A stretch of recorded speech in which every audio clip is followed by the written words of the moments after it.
The Sing-Song of Old Man Kangaroo. Not always was the kangaroo as now we do behold him, but a different animal with 4 short legs. He was grey and he was woolly, and his pride was inordinate. He danced on an outcrop in the middle of Australia, and he went to the little god Nock. He went up to Nock at 6 before breakfast, saying, "Make me different from all other animals by 5 this afternoon." Jumped Nock from his seat on the sand and shouted, "Go away!" He was grey and he was woolly, and his pride was inordinate.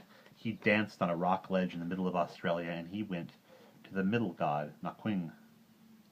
He went to Nakwing at 8 after breakfast, saying, "Make me different from all other animals.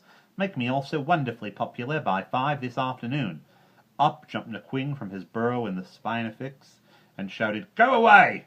He was grey and he was woolly, and his pride was inordinate. He danced on a sandbank in the middle of Australia, and he went to the big god, Nakwong.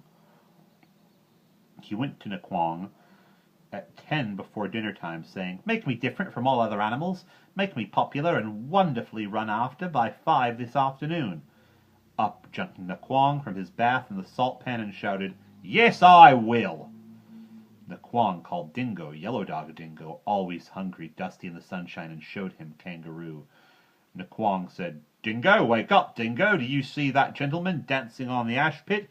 He wants to be popular and very truly run after. Dingo, make him so." Up jumped Dingo, Yellow Dog Dingo, and said, "What's that? Cat rabbit?" Off ran Dingo, Yellow Dog Dingo, always hungry, grinning like a coal scuttle, ran after Kangaroo. Off went proud Kangaroo on his 4 little legs like a bunny.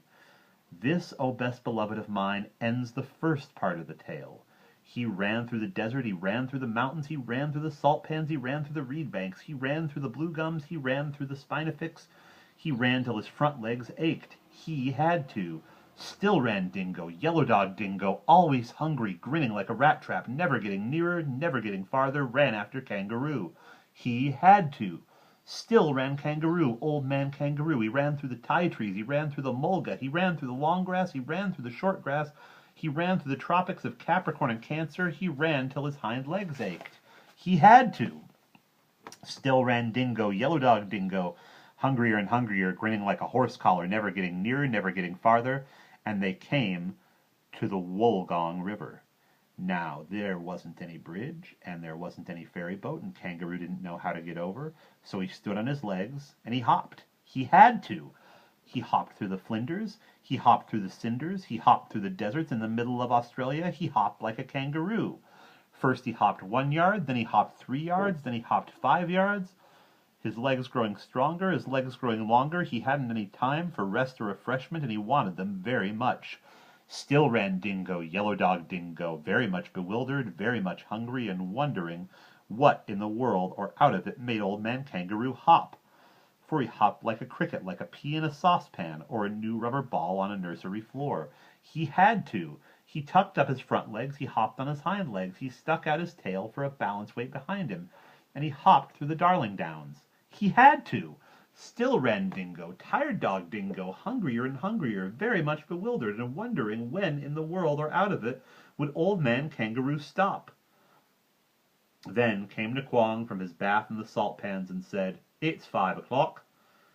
Down sat Dingo, poor dog Dingo, always hungry, dusty in the sunshine, hung out his tongue and howled. Down sat Kangaroo. Old Man Kangaroo stuck out his tail like a milking stool behind him and said, "Thank goodness that's finished." Then said Nakwong, who is always a gentleman, Why aren't you grateful to Yellow Dog Dingo? Why don't you thank him for all he has done for you?" Then said Kangaroo, tired old Kangaroo, "He's chased me out of the homes of my childhood. He's chased me out of my regular meal times. He's altered my shape, and I'll never get it back. And he's played Old Scratch with my legs." Then said Nakwong, "Perhaps I'm mistaken, but didn't you ask me to make you different from all other animals, as well as make you very truly sought after? And now it is 5 o'clock. "Yes," said Kangaroo. "I wish that I hadn't. I thought you would do it by charms and incantations, but this is a practical joke." "Joke?" said Naquang from his bath in the blue gums.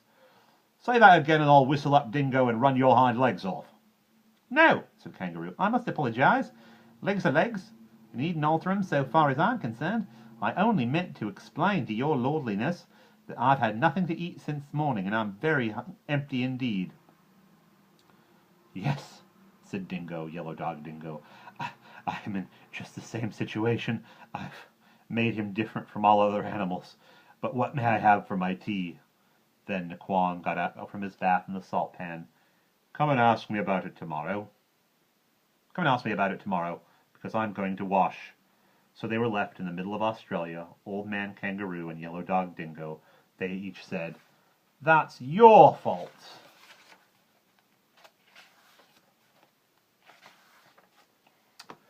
This is a mouth-filling song of the race that was run by a boomer, run in a single burst, only event of its kind, started by Big Dog Naquang from Warrabora Garuma.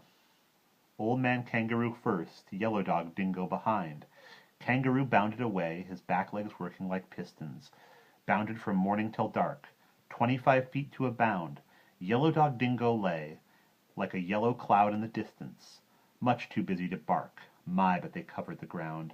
Nobody knows where they went, or followed the track that they flew in, for that continent hadn't been given a name. They ran 30 degrees from Torres Straits to Leeuwin. Look at the atlas, please. And they ran back as they came. Supposing you could trot from Adelaide to the Pacific for an afternoon run, half of what these gentlemen did, you would feel rather hot, but your legs would develop terrific. Yes, my unfortunate son, you'd be a marvelous kid. And that's the end.